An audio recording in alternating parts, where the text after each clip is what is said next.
Bismillahirrahmanirrahim, assalamu alaikum wa rahmatullahi wa barakatuh. Après une longue pause, une très longue pause, me revoilà. Je vous remercie chaleureusement pour vos messages, pour vos sollicitations, qu'Allah subhanahu wa ta'ala vous récompense.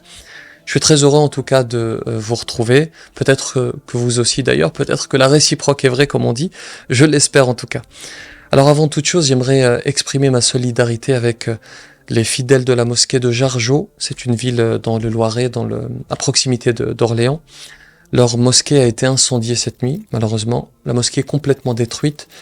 C'est d'autant plus frustrant qu'on est à quelques jours du mois de Ramadan qu'Allah subhanahu wa ta'ala leur facilite. Alors on va pas s'avancer parce que les autorités n'ont pas encore déterminé la cause de l'incendie.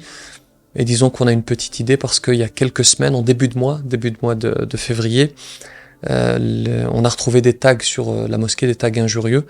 Et donc peut-être que c'est la continuité de cet acte délictueux.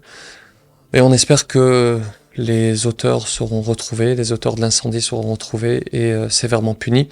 En tout cas, qu'Allah subhanahu wa ta'ala facilite aux musulmans de la ville de Jargeau. J'aimerais faire quelque chose dans un instant, mais avant ça, ces derniers temps, je me suis posé une question et j'aimerais que vous la posiez à votre tour. La question la voici. Si Allah subhanahu wa ta'ala a décidé demain de reprendre votre âme, si votre fin sur cette terre arrive demain, à votre avis, qu'est-ce qui risque de changer dans le monde ? Et je m'inclus dans le questionnement, bien sûr. Si moi je devais partir demain, qu'est-ce qui changera dans ce monde ? Eh bien, pas grand-chose. Le monde tourne qu'on soit là ou pas. Le monde tournera avec ou sans nous. Les gens continueront à vivre, les commerces tourneront, les jours passeront. Nos proches vont nous regretter, bien sûr, dans les premiers jours, dans les premiers mois. Mais c'est humain, ils passeront finalement à autre chose. En revanche, nous, on sera sous terre, dans un endroit dans lequel il n'est plus possible d'agir. Un endroit dans lequel rien ni personne ne nous sera utile, comme le dit le verset. Si ce n'est bien entendu la bonne action que tu auras faite ici-bas. Et c'est pour cela qu'Allah subhanahu wa ta'ala dit ceci dans le Coran. ألم يأن للذين آمنوا أن تخشع قلوبهم لذكر الله وما نزل من الحق. Le moment est venu de revenir vers Allah subhanahu wa ta'ala, surtout avec le mois de Ramadan qui arrive. Et d'ailleurs, voilà ce que j'aimerais faire, ce que j'aimerais qu'on fasse ensemble. J'aimerais qu'on lève les mains au ciel et qu'on fasse une invocation pour ce mois de Ramadan qui arrive. Dites Amin, apprenez-la si vous le pouvez et partagez-la avec vos proches si vous le souhaitez.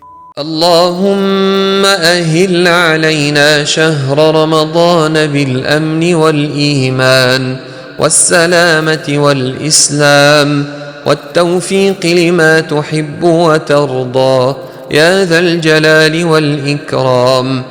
اللهم أعنا فيه على الصيام والقيام. اللهم اجعلنا ممن يصوم رمضان ويقومه إيمانا واحتسابا لوجهك الكريم يا أرحم الراحمين. اللهم سلمنا لرمضان وسلمه لنا وتسلمه منا متقبلا واجعلنا فيه من الفائزين يا رب العالمين.